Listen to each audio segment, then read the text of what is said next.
नमस्कार। आज हम संत रामपाल जी महाराज की शिक्षाओं की गहराई में उतरेंगे और असाध की अवधारणा को समझेंगे, यानी एक ऐसा आध्यात्मिक गुरु जो असल में योग्य है ही नहीं। तो चलिए सीधे उस सवाल पर आते हैं जो कई लोगों के मन में उठता है कि एक सच्चे और एक झूठे गुरु के बीच आखिर फर्क कैसे किया जाए। ये एक बहुत ही बुनियादी सवाल है और आज का ये विश्लेषण इसी का जवाब देने की कोशिश करेगा। इस पूरी बात को समझने के लिए हम इसे 4 हिस्सों में देखेंगे। सबसे पहले ये असाधार आखिर है कौन, दूसरा उनके शब्दों का आडंबर कैसा होता है, तीसरा उनकी कथनी और करनी में क्या भेद है, और आखिर में सबसे जरूरी ऐसे गुरु की संगत का अंजाम क्या होता है। तो शुरू करते हैं पहले हिस्से से, असाध कौन है। यहाँ हम सबसे पहले इस शब्द के मूल अर्थ को समझने की कोशिश करेंगे। तो असाध्य का मतलब क्या है? सीधा सा मतलब है एक अयोग्य, झूठा या कह लें कि अक्षम आध्यात्मिक गुरु, मतलब वो जिसके काम उसकी बातों से बिल्कुल मेल नहीं खाते और जिसके पास सच्चा आध्यात्मिक ज्ञान होता ही नहीं है। यही परिभाषा इस पूरी चर्चा की नींव है। संत रामपाल जी महाराज की वाणी सीधे तौर पर असाध को पहचानने के महत्व पर जोर देती है। देखिए, एक दोहा कहता है, संगत छोड़ असाध की जिनसे कैसा साथ। ये एक बिल्कुल साफ चेतावनी है कि ऐसे इंसान की संगति से हर हाल में बचना चाहिए। चलिए अब दूसरे हिस्से पर चलते हैं, शब्दों का आडंबर। यहाँ हम असाध की पहली और सबसे बड़ी पहचान पर ध्यान देंगे, यानी सिर्फ बोलना बिना किसी असलियत के। ये दोहा इस बात को बहुत खूबसूरती से समझाता है। बात कहते हैं पार की, आप खड़े हैं वार। मतलब बातें तो करते हैं उस पार पहुंचने की, लेकिन खुद इसी किनारे पर अटके हुए हैं। इसका सीधा सा मतलब ये है कि असाधक के शब्द एक ऐसी मंजिल के बारे में बताते हैं जहां वे खुद कभी नहीं पहुंचे। उनकी जो शिक्षाएं हैं वो सिर्फ किताबी हैं, सैद्धांतिक हैं, उनका असली अनुभव से कोई लेना देना नहीं। सोचिए जरा, भला वो रास्ता कोई कैसे दिखा सकता है जिस पर वो खुद कभी चला ही ना हो।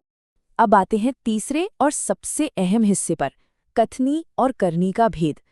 यहाँ हम उस पाखंड की बात करेंगे जो असाध के उपदेशों और उनके असल कर्मों के बीच की गहरी खाई को दिखाता है। ये जो विरोधाभास है यहाँ बिल्कुल साफ दिखता है। कथनी क्या है? बीजक की बाता कहे, मतलब धर्म ग्रंथ की बड़ी बड़ी बातें करना, लेकिन करनी बीजक ना ही हाथ, यानी उस ग्रंथ का सच्चा ज्ञान उनके पास है ही नहीं। एक और उदाहरण देखिए, कथनी बोल कर्थ लाल का, यानी रत्नों और जवाहरात की बातें करते हैं, पर असलियत यानी करनी अपनी गांठ ना दव, उनकी अपनी गांठ या जेब खाली है। कथनी और करनी में जमीन आसमान का फर्क है। पाखंड का ये पहलू इस दोहे में और भी गहरा हो जाता है। और पंथ बताही आपने, जाने रहा का, मतलब दूसरों को तो रास्ता बताते फिरते हैं जबकि खुद रास्ता नहीं जानते। ये तो ठीक वैसा ही हुआ जैसे किसी ऐसे इंसान से रास्ता पूछना जो खुद ही भटका हुआ हो। यहाँ से एक और बड़ी यादगार मिसाल मिलती है। असाध उस कौवे की तरह है जिसके पास नारियल तो है, पर वो उसे फोड़कर उसके अंदर का फल नहीं पा सकता। कहने का मतलब, उनके पास ज्ञान की बातें तो होती हैं, लेकिन वे उसके असली मतलब या सार तक पहुंचने और उसे दूसरों तक पहुंचाने में पूरी तरह से नाकाम रहते हैं। और अब हम पहुंचते हैं अपने आखिरी और सबसे जरूरी हिस्से पर, संगत का परिणाम। यहाँ हम देखेंगे कि एक असाध्य के साथ जुड़ने का अंजाम आखिर होता क्या है। शायद इस विषय का सबसे शक्तिशाली रूपक यही है। दीपक लोर देख पतंग, पड़े जा समला माही, ऐसी गति असाध की कब समझ नाही।